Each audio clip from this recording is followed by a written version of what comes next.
How to put on an effective landowner workshop. We just had a workshop that we put on the other day, and it was very effective, albeit a very poor turnout. How do you turn a poor turnout into an effective result? Well, let me start back at the beginning.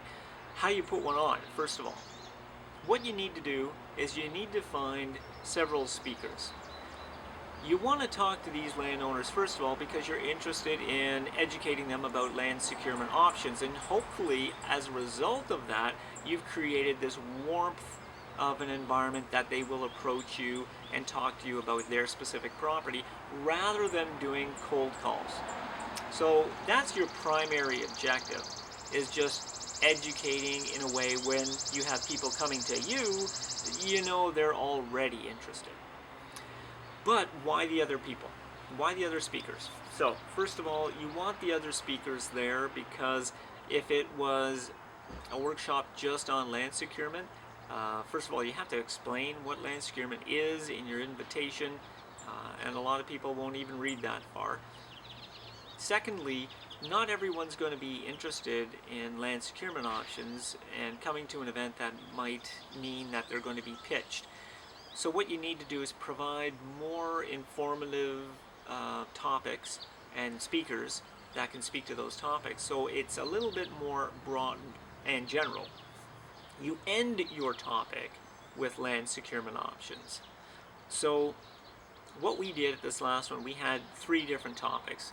Mine was land securement, and it was at the end. But the first one was basically on a regional approach to a natural heritage system strategy that was being adopted and put forward, and that was really an overview of what's happening in the area. So we're already talking about the environmental importance of this region.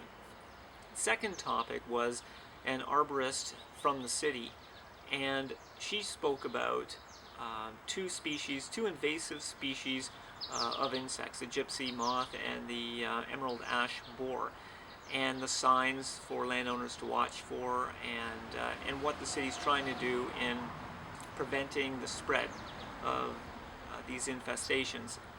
And as a result, you're getting these different topics, and landowners are more engaged.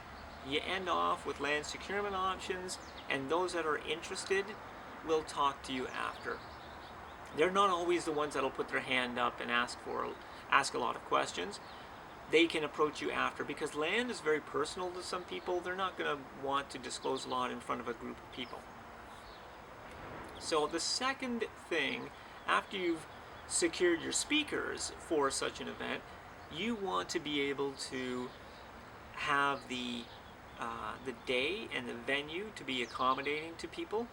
We chose an afternoon session and an evening session the same day to try to accommodate the demographics.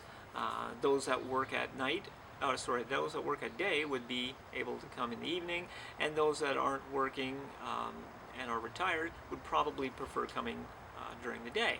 So we did accommodate that. We, in this case, we had a poor turnout. The worst one we've ever had, and this is a day in May. Warm day, beautiful day. Now one could say that it was too nice to be inside, and but then again, you never know. You're just going to have to hold it. So the most important thing to remember is the result and not the amount of people that come out. At first it seems a little disappointing, but if you have very interested people there at the table listening and they approach you after, then your job was very effective. It was so effective in this particular case that in the afternoon session, when only 2 people showed up, one person asked if we could set up an appointment. And that's when I said, well, we've got time between sessions. Do you mind if we just go see your property right now? And she was so shocked and surprised that I would implement that quickly that she said, of course, and gave us a tour. And there was a few of us that came out, and she appreciated having the different perspectives out there and the different representatives of different organizations out there that had an interest. And it was a great time. We really enjoyed it. She, I think, was delighted that there's some options before her right now. So that was one person, very effective. Striking while the iron is hot is so important. If I had scheduled a meeting and then arranged it, it may still have worked out well, but there's just something about that energy and keeping it alive for that momentum to carry forward. Now I think we've built up a good relationship as a result. So let's go back for a moment to how to put one of these workshops on.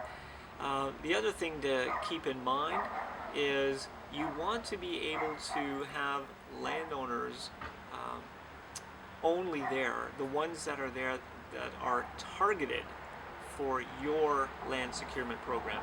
Don't invite everyone as if it's a community event.